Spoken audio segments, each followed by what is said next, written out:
Conduje desde Cádiz hasta Salamanca, con el corazón latiendo como si llevara dentro una campana, en el asiento del copiloto, cubierto con una manta de lana. Descansaba el cofre de madera que había pertenecido a mi abuelo. Dentro guardaba mapas y recuerdos que durante años habían sido el hilo invisible que unía a nuestra familia mientras recorría la autovía. Pensaba en la cara de Íñigo al verlos, en cómo se iluminarían sus ojos como cuando era niño, y recorría con sus dedos las líneas dibujadas a mano. Me repetía que un baby shower era el momento perfecto para entregarle ese legado. Cuando por fin aparqué frente a su casa, el cielo se cubría de nubes bajas y el aire de Castilla tenía ese filo que corta la respiración. Toqué el timbre con una mezcla de cansancio y expectación. Fue Rocío quien abrió. Vestía con un vestido verde esmeralda y me miró con un gesto que no logré descifrar del todo, antes de que pudiera saludarla. Soltó con una sonrisa seca: «Ah, la fiesta fue ayer, solo familia». Sentí cómo se me aflojaban las piernas. Con un nudo en la garganta le pregunté qué quería decir, pero ella se limitó a encogerse de hombros. Entonces, como si quisiera rematar su frase, giró un poco la cabeza hacia el salón. Por la rendija pude ver a una mujer mayor sentada en la mesa principal, rodeada de copas y platos aún sin recoger. Rocío me siguió la mirada y añadió, con naturalidad cortante: «Mi verdadera madre». No dijo nada más. Se quedó en el umbral bloqueando el paso. Y yo comprendí que no iba a dejarme entrar. Desde dentro llegaban risas y el tintinear de brindis. Mis manos apretaban la caja como si en ella me sostuviera a mí misma. La vergüenza ardía en mi rostro, pero nadie salió a recibirme, ni Íñigo, ni un mensaje, ni una palabra. Volví al coche. Allí me quedé, con el cofre en el regazo, escuchando el murmullo de una celebración a la que nunca había sido invitada. Afuera el viento agitaba las ramas, y dentro de mí empezaba a gestarse un silencio que pronto se transformaría en otra cosa, en una decisión que me acompañaría hasta la siguiente parada de mi viaje. La carretera me llevó hasta un pequeño motel de las afueras. Con un letrero de neón que parpadeaba a ratos, aparqué sin prisa, como si cada minuto que se alargaba fuera una forma de huir de lo que acababa de ocurrir en Salamanca, en la habitación, apenas iluminada por una lámpara tambaleante. Dejé la caja sobre la cama. Mis manos tardaron unos segundos en decidirse a abrirla, como si la madera guardara no solo recuerdos, sino también una respuesta que temía escuchar. Al levantar la tapa, apareció lo que tantas veces había cuidado como si fuese un tesoro: 3 mapas dibujados a mano por mi abuelo en la posguerra. Había trazado rutas secretas de arrieros en Sierra Morena, senderos que permitieron sobrevivir a nuestra familia en tiempos de escasez.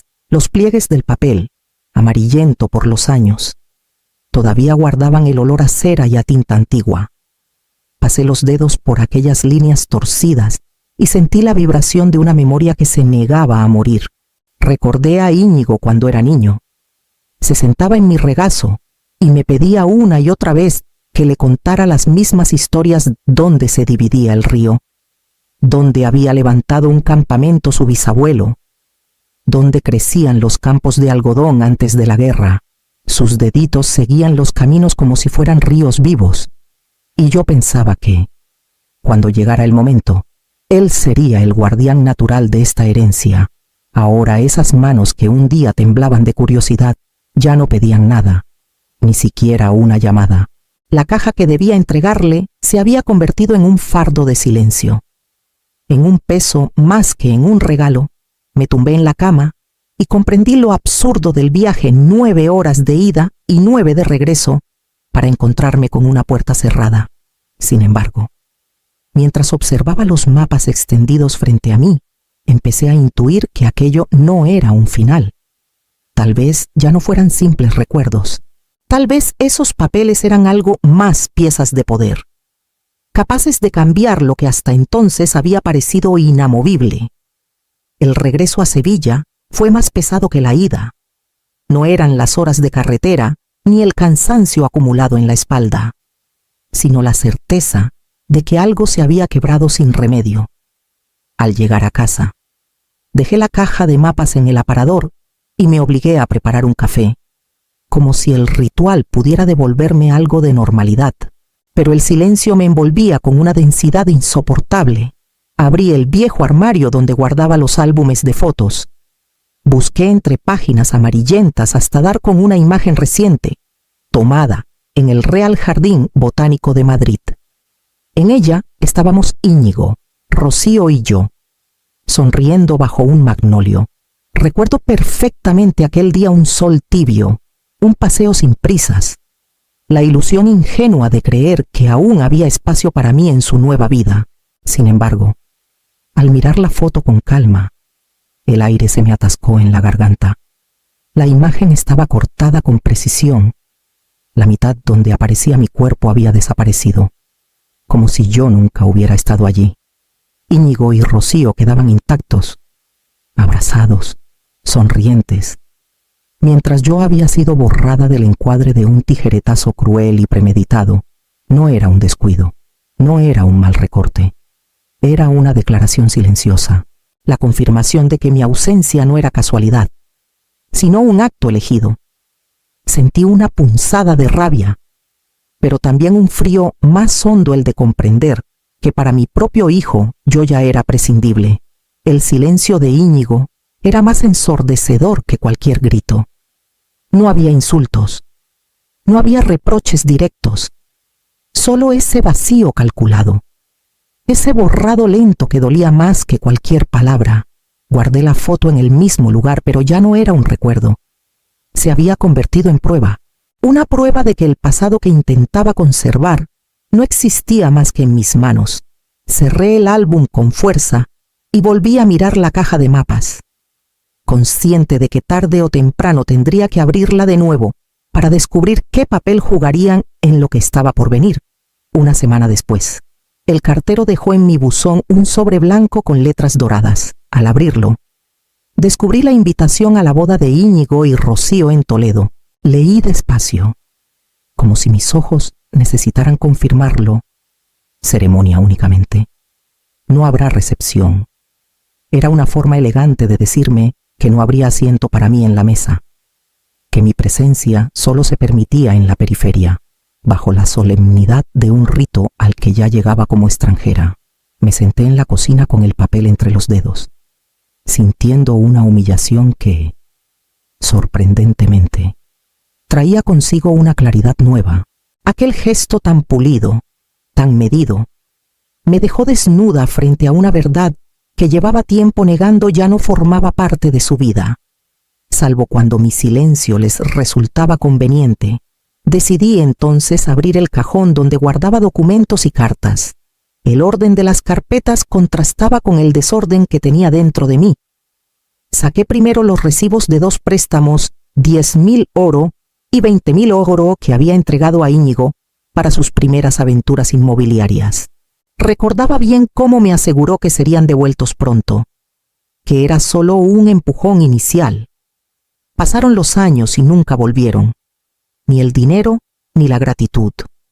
Seguí hurgando entre carpetas hasta que encontré un documento más grueso. Era la cesión de una casa rural en los picos de Europa. Leandro y yo la habíamos transferido a Íñigo hacía 5 años, convencidos de que la cuidaría y la mantendría en la familia. Firmamos con la esperanza de darle un futuro, de que ese rincón de piedra y madera siguiera siendo un refugio para las generaciones venideras. Pero al sostener ese papel en mis manos, un presentimiento me recorrió como un escalofrío. Algo no cuadraba. La ausencia de noticias sobre la casa, el silencio de Íñigo cada vez que le preguntaba, la manera en que esquivaba el tema. Todo me decía que aquel refugio podía haber desaparecido ya de nuestras manos sin que yo lo supiera. Guardé los documentos sobre la mesa, con el corazón encogido, sabiendo que muy pronto necesitaría mirar más hondo para descubrir qué había hecho mi hijo con aquel legado. Volví a abrir el archivador con un peso en el pecho que me oprimía más que el cansancio acumulado en los huesos. Pasé página tras página de escrituras, contratos y cartas notariales hasta que, Entre un fajo de copias, apareció lo que temía. Allí estaba un documento de compraventa firmado hacía 2 años. La casa rural en los picos de Europa. La misma que Leandro y yo habíamos entregado con confianza a Íñigo. Figuraba ahora a nombre de un tercero. El precio era exacto, el sello de la notaría legítimo, pero la firma que aparecía junto a la de mi hijo no era mía. La observé detenidamente. Comparándola con mi propia rúbrica en otros papeles, tenía las curvas torcidas, los trazos forzados, como imitando sin éxito el pulso de mi mano. Reconocí en ese instante la magnitud de la traición. No era un simple olvido, no era un distanciamiento familiar, era una falsificación, un robo frío, calculado, ejecutado con la certeza de que yo nunca lo descubriría. El suelo pareció moverse bajo mis pies. Me senté de golpe, con el documento apretado entre los dedos, sintiendo que toda una vida de confianza se había resquebrajado en silencio. Recordé la primera vez que Íñigo corrió por los prados de aquella casa, con apenas 7 años, gritando que ese lugar sería siempre suyo. Y lo era, pero no de la forma que habíamos imaginado. Lo había convertido en moneda de cambio, usado como aval para un negocio cuya existencia desconocía. Las lágrimas pugnaron por salir, pero no les di permiso. Me negué a que la falsificación me dejara también sin dignidad. Respiré hondo, doblé el documento con cuidado y lo guardé en una carpeta aparte. No sabía aún cómo ni cuándo, pero comprendí que había llegado el momento de dejar de callar. La traición ya no era abstracta ni emocional. Tenía papel timbrado, firmas falsas y el sello de una notaría, y yo, más que nunca, necesitaba encontrar la forma de enfrentarme a lo que había descubierto, aunque me costara reconocer que mi propio hijo era el artífice de esa mentira. Abrí un cajón que llevaba años sin tocar. Entre pañuelos de lino y cartas amarillentas, encontré un sobre cerrado con mi nombre escrito a mano. Reconocí al instante la caligrafía de Leandro. El corazón me dio un vuelco. Sus letras tenían la capacidad de devolverme su voz, aunque ya no estuviera. Rompí el sello con cuidado y desplegué las hojas. La fecha era de apenas unas semanas antes de que la enfermedad lo derrotara. Comencé a leer despacio, como si cada palabra pudiera resucitarlo un instante. Me hablaba con la serenidad de quien sabe que el tiempo se acaba. Me pedía que no cerrara los ojos ante lo evidente, que Íñigo, en su afán por demostrar que podía más, corría el riesgo de dejarse cegar por la ambición. Nuestro hijo te quiere, pero puede confundir éxito con posesión, escribió. Más adelante, la tinta se endurecía en trazos firmes.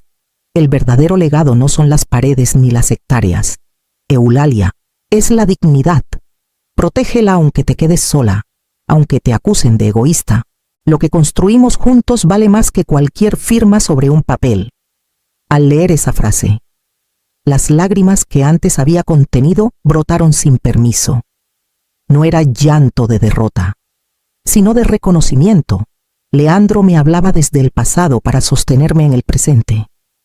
Había visto lo que yo me negaba a aceptar y me había dejado una brújula para cuando me perdiera. Doblé la carta y la apoyé sobre la carpeta donde guardaba la prueba de la falsificación. Sentí que ya no estaba sola en este combate. Su mano seguía guiando la mía. Su voz me pedía resistir y no entregar lo poco que aún quedaba intacto. Aquella carta no era solo un consuelo, era un mapa moral. Si los mapas de mi abuelo trazaban caminos de montaña, este trazaba el sendero para atravesar la tormenta que tenía delante. Inspiré hondo. Guardé el sobre junto a los documentos y me prometí que no me detendría. Al día siguiente buscaría a alguien capaz de convertir mi indignación en una estrategia real. A la mañana siguiente, tomé un tren hacia Oviedo con la carpeta de documentos bien sujeta contra el pecho. Durante el trayecto, repasé una y otra vez cada detalle, la firma falsificada, la escritura de compraventa, la carta de Leandro. Todo se mezclaba con un nudo de rabia y una determinación que ya no podía contener. Al llegar, busqué el despacho de Maite Ardanaz, una abogada que me habían recomendado por su experiencia en herencias irregulares.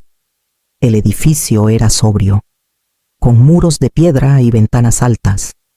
Subí las escaleras y, al entrar en su oficina, me recibió una mujer de mirada serena y gesto seguro. No necesitó demasiadas explicaciones, bastó con que le extendiera los papeles para que comprendiera la gravedad. Maite leyó en silencio, pasando las hojas con una calma que contrastaba con la tensión de mis manos. Cuando terminó, levantó la vista y me dijo con firmeza que había base suficiente para denunciar un fraude patrimonial. No solo han manipulado documentos, también han utilizado la propiedad como aval sin su consentimiento. Esto no es un malentendido, es un delito, afirmó. Sentí que por fin alguien ponía en palabras lo que yo llevaba gritando por dentro. El peso en mis hombros se alivió apenas un poco, lo justo para dejarme respirar. Antes de dar por terminada la reunión, Maite se inclinó hacia mí y, con un tono más íntimo, me confesó algo que no esperaba hacía años. Su propio hermano le había arrebatado un terreno en Navarra. Aprovechando su confianza y su ausencia prolongada en el extranjero. Cuando leí su caso, recordé el mío. No solo voy a defenderla como abogada, lo haré también como mujer que sabe lo que significa que tu propia sangre te niegue lo que es tuyo. Nos quedamos en silencio, pero ya no era el silencio pesado de la humillación, sino uno que tendía un puente. Por primera vez en mucho tiempo, sentí que no estaba luchando sola. Al salir del despacho, la carpeta ya no me parecía un lastre, sino un arma legítima. Y en mi mente empezó a tomar forma la idea de un enfrentamiento inevitable con Íñigo y Rocío. Acepté la invitación a cenar en su casa con una calma que a mí misma me sorprendía. No era ingenuidad, era preparación. Llevaba en el bolso la carpeta que Maite había organizado con los primeros informes legales, pruebas claras de la compraventa, del aval fraudulento y de la falsificación. Íñigo y Rocío me recibieron con sonrisas tensas, como si el aire estuviera lleno de un polvo invisible que todos fingíamos no respirar. La mesa estaba bien servida, platos humeantes y copas de vino esperando ser alzadas. Pero mi apetito se había quedado en otra parte. Conversamos sobre banalidades el tiempo, los trabajos, las próximas vacaciones hasta que supe que había llegado el momento. Saqué la carpeta, la coloqué frente a mí y, mirándolos fijo, dije con voz firme, he leído todo. No era olvido, fue falsificación. El silencio que siguió fue tan denso que el tic-tac del reloj se volvió insoportable. Íñigo se removió en la silla. Evitó mi mirada y jugó con el tenedor como si las palabras pudieran borrarse si él no las reconocía. Fue Rocío la que se apresuró a hablar. Eulalia, no lo entienda mal. Era por el bien de la familia. La inversión necesitaba garantías y la casa estaba ahí, sin usarse. Íñigo lo hizo pensando en todos. Sentí un frío recorrerme, pero respondí sin alzar la voz. No se protege la sangre con mentiras. Rocío se encogió, como si no esperara una respuesta tan clara. Íñigo alzó por fin la vista, pero en sus ojos no había disculpa, solo sorpresa. Se quedó mudo. Atrapado entre la vergüenza y el miedo, me levanté con calma. Recogí la carpeta y la guardé de nuevo en el bolso. Había dicho lo que necesitaba decir, y ellos habían escuchado lo que no querían oír. La mesa seguía puesta, pero la cena había terminado para mí, al cerrar la puerta tras de mí. Sentí que el enfrentamiento apenas comenzaba y que las siguientes semanas decidirían de qué lado se inclinaba la balanza. La notificación judicial llegó una mañana gris, con el sello del juzgado y la frialdad de las palabras oficiales. El juez había concedido medidas cautelares. La casa rural volvía provisionalmente a mi nombre. Y además, Íñigo y Rocío tenían 60 días para abandonar la vivienda en Sevilla, que creían tan suya. Leí el documento varias veces, como si la tinta pudiera desvanecerse en cualquier momento. Pero no, Allí estaba por primera vez en mucho tiempo. La justicia se inclinaba de mi lado. Los días siguientes la casa se transformó en un territorio extraño. Aparecieron cajas de cartón en los pasillos, algunas medio llenas, otras olvidadas en un rincón. El ruido de los armarios abriéndose y cerrándose se mezclaba con un silencio tenso, casi hostil. Nadie hablaba más de lo necesario, ni una disculpa, ni un intento de reconciliación. Solo miradas esquivas y puertas cerradas. Yo, en cambio, empecé a respirar distinto. Cada jornada que pasaba, recuperaba un fragmento de paz. Ya no me quedaba esperando llamadas que nunca llegaban, ni me esforzaba por mantener conversaciones que solo desgastaban. Por las noches, sacaba los mapas de la caja y los extendía sobre la mesa. Los miraba como si fueran ventanas a otro tiempo, como si las líneas trazadas a mano me recordaran que aún existían caminos que no habían logrado arrebatarme. Observaba a Íñigo moverse por la casa con la sombra de alguien que sabe que el suelo se le está escapando bajo los pies. Rocío, en cambio, parecía atrincherada en un silencio altivo, como si todavía confiara en que todo se resolviera a su favor. Yo no los juzgaba en voz alta. El juez ya había dictado la primera palabra, y el resto estaba en marcha, mientras ellos empacaban pedazos de una vida construida sobre mentiras. Yo comenzaba a imaginar otra clase de herencia, una que no se midiera en metros cuadrados ni en escrituras. Y aunque no sabía aún cómo darle forma, intuía que mi verdadera victoria no acabaría cuando la casa quedara vacía, sino cuando decidiera qué hacer con lo que aún estaba en mis manos. El plazo terminó sin dramatismos. Íñigo y Rocío se marcharon una mañana sin despedidas, sin lágrimas ni abrazos. Vi cómo cerraban la puerta con un golpe seco y, por primera vez en meses, la casa quedó en silencio. No era un vacío doloroso, sino una calma limpia, como si las paredes pudieran por fin respirar conmigo. Pocos días después, viajé sola hasta la casa rural. El camino entre montañas me recordó los veranos con Leandro, cuando soñábamos con dejarle a nuestro hijo un refugio que hablara de raíces y continuidad al llegar. Encendí la chimenea y extendí los mapas sobre la mesa de madera. Las líneas, dibujadas por mi abuelo, parecían vivas bajo la luz del fuego, testigos de un legado que había resistido a la traición y al tiempo. No quise guardarlos otra vez. Aquella noche decidí donarlos al Archivo Histórico de Asturias, con una condición clara: que fueran usados para formar a mujeres mayores en talleres de memoria oral y patrimonio. No quería que los mapas quedaran mudos en un cajón, sino que se transformaran en voces nuevas, en caminos que otras pudieran recorrer. Con la ayuda de Maite, puse en marcha la Asociación Raíces Libres, un espacio destinado a proteger a viudas y madres mayores frente a abusos patrimoniales. Fue un trabajo lento, paso a paso, pero cada reunión y cada historia compartida me confirmaban que no estaba sola. Había muchas como yo, borradas en silencio, que merecían recuperar su nombre y su lugar. Un año después, en la inauguración de la primera exposición de los mapas, una joven estudiante se me acercó con un cuaderno en la mano. Me miró con timidez y dijo: «Gracias a usted sé que las historias no se borran, solo cambian de manos». Sonreí con una serenidad que ya no temblaba. No había perdido a un hijo, había ganado un ejército de herederas simbólicas. Y en ese instante comprendí que mi victoria no estaba en conservar paredes, sino en haber convertido la herida en un legado compartido que nadie podría falsificar jamás.